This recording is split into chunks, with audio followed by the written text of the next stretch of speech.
সর্বশেষ যে লোকটা জান্নাতে যাবে তাকে আল্লাহ তাআলা জাহান্নামের আগুনে পোড়াতে পোড়াতে ছাই বানিয়ে ফেলবে। আল্লাহ বলবেন, জিব্রাইল যাও একটু দেখো, একটা মাত্র সেজদা দিয়েছে আমাকে, এরকম কাউরে পাওয়া যায় কিনা। বাটি চালান দিয়ে দেখো পাওয়া যায় কিনা। খুঁজে খুঁজে কাউরে পাবে না। আল্লাহ বললেন আবার দেখো, খুঁজে খুঁজে একজনকে পাবে, সামান্য ইমানের ছিটে ফোঁটা তার অন্তরে ছিল। আল্লাহ বলবেন, যেহেতু ছিটে ফোঁটা আছে, অনেক মায়ের খাইছে, ওকে বের করে জাহান্নাম থেকে বের করে একটা নির্ধারিত দূরত্বে রেখে দাও। রেখে দেয়া হবে, কিন্তু জাহান্নামের আগুনের লেলিহান শিখাতে তার গা ঝলসে যাবে। সে আল্লাহর ডেকে বলবে, মাবুদ তোমার কাছে আমি কিছু চাই না, জাহান্নাম থেকে তুমি আমাকে বের করেছো, জীবন নদীর পানি তুমি আমার গায়ের মধ্যে ঢেলে দিয়েছো, আমি আবার সজীবতা ফিরে পেয়েছি। আমি তোমার কাছে জান্নাত চাই না, শুধু নিরাপদ একটা দূরত্বে আমাকে রেখে আসো, যাতে জাহান্নামের আগুন আমারে কষ্ট দিতে না পারে। আল্লাহ, আমি কিন্তু তোমার কাছে জান্নাত চাই না। কি চাই না? জান্নাত চাই না, কিন্তু জাহান্নামের আগুন আমারে কষ্ট দিচ্ছে, এতটা দূরত্বে রাখো যাতে জাহান্নামের আগুন আমার গায়ে না লাগে। আল্লাহ বললেন, ওকে রাখবো, কিন্তু আমার সাথে একটা কন্ট্রাক্টে যেতে হবে, যে এটা তোমাকে দিলে তুমি আর নতুন করে কিছু চাবা না। সে বলবে আমি রাজি, কন্ট্রাক্ট হয়ে যাবে। আল্লাহ জিব্রাইলকে বলবেন, যাও এমন দূরত্বে রাখো যাতে জাহান্নামের আগুন ওরে কষ্ট না দেয়।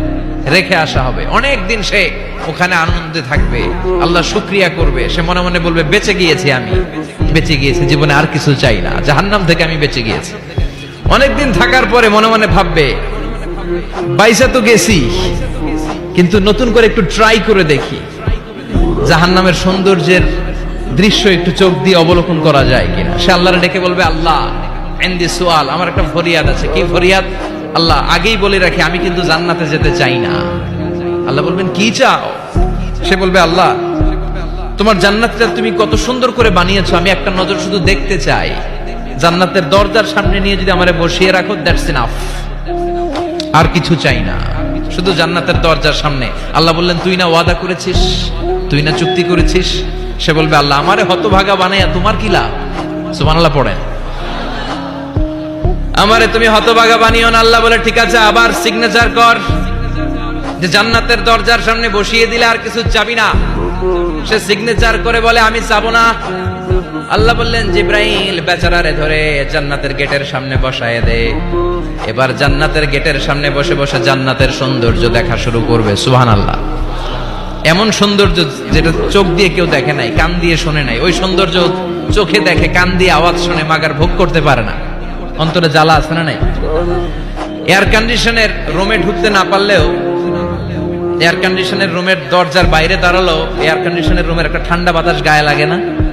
কথা বলেন তো। ও যখন জান্নাতের দরজার সামনে দাঁড়াবে, ওর গায়েও এরকম জান্নাতের ঠান্ডা বাতাসের হিমেল ছোঁয়া গাটাকে শীতল করে দিবে। ওই শীতল হয়ে যাওয়ার পরে আর তো সহ্য হবে না, আবার আল্লাহরে ডাকবে। মনে মনে ভাববে, আর একটু ট্রাই করি না, দোষ কি, আস্তে আস্তে অনেক দূর তো আগাইছি। সুবহানাল্লাহ কইবেন না? এবার আল্লাহরে বলবে, আল্লাহ ইনদি সুআল, আল্লাহ তুমি যদি কোনো বিষয়ে নতুন করে ডিসিশন নাও, তোমারে জিজ্ঞেস করার মতো কি কেউ আছে? আল্লাহ বলে, না, আমি তো সব রাজার বড় রাজা, মহারাজা, আমার উপরে তো কারো কথা চলে না। ওই হতভাগা লোকটা বলবে, আল্লাহ এত সুন্দর জান্নাত তুমি বানালাম, চোখ দিয়ে সৌন্দর্য দেখি, কান দিয়ে আওয়াজগুলো শুনি, হুর আর গেলমান হেঁটে বেড়ায়, এত সুন্দর জান্নাত চোখ দিয়ে দেখি, ঢুকতে পারি না, আমারে কষ্ট দিয়ে তোমার কি লাভ? ও আল্লাহ, আমারে তুমি মাফ করে দাও, জান্নাতের চিপার মধ্যে এক কর্নারে তুমি একটু আমারে জায়গা করে দাও। আল্লাহ বলবেন, ওয়াই হাক ইবনা আদম, তোর ধ্বংস হোক হে আদম জাত, মা আগদারাকা, তোর চেয়ে বড় গাদ্দার আমি আমার সৃষ্টিকুলে কাউরে দেখি নাই, কারণ তুই আমার সাথে চুক্তি করিস আর চুক্তি ভঙ্গ করিস। আল্লাহর রহমতের দরিয়ায় তখন জোশ খেলে যাবে, ওর আকুতি মিনতি চাহনি আল্লাহর রহমতের দরিয়ার মধ্যে জোশ লাগিয়ে দিবে। আল্লাহর দয়া হয়ে যাবে, মায়া হয়ে যাবে। আল্লাহ বলবেন, ঠিক আছে, জান্নাতে যা। লোকটা এবার এক দৌড়ে জান্নাতের ভিতরে ঢুকে যাবে। লোকটার দৌড় দেখে আবার লোকটারে আল্লাহ ডেকে বলবে, একটু দাঁড়া, একটু দাঁড়া, জান্নাত তো দিছি, তো দৌড় দিলি কেন? সুবহানাল্লাহ কইবেন না? লোকটি বলবে, আল্লাহ প্ল্যান তো আমি কম করি নাই, এত চেষ্টার ফলে আমি আসতে পারছি, আবার যদি তুমি বাইর করে দাও, এই জন্য এক দৌড়ে এমন চিপার মধ্যে লুকামো যাতে তুমি আমার না দেখো।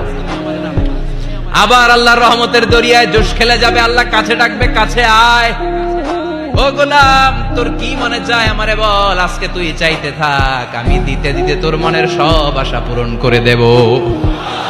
লোকটা খুশি হয়ে বলবে, আল্লাহ আমারে এটা দাও, বাড়ি দাও, গাড়ি দাও, নারী দাও, এটা দাও, ওটা দাও, একের পর এক চাইতে থাকবে, আল্লাহ সব তারে দিতে থাকবে। চাইতে চাইতে লোকটার সব চাওয়া যখন শেষ, সে বলবে, আল্লাহ আর আমার চাওয়ার কিছু নাই। আল্লাহ বলেন, নো, এত তাড়াতাড়ি যে তুমি খেলা শেষ করতে পারবা না মনু, আমার সাথে তোমার এই খেলা আরো লম্বা সময় চলতে হবে, তোমার অনেক কিছু চাইতে হবে। তুই আজকে চাইতে চাইতে তোর সব চাও আমার কাছে বলবি, আর আমি দিতে দিতে তোর জীবন ধন্য করে দেব।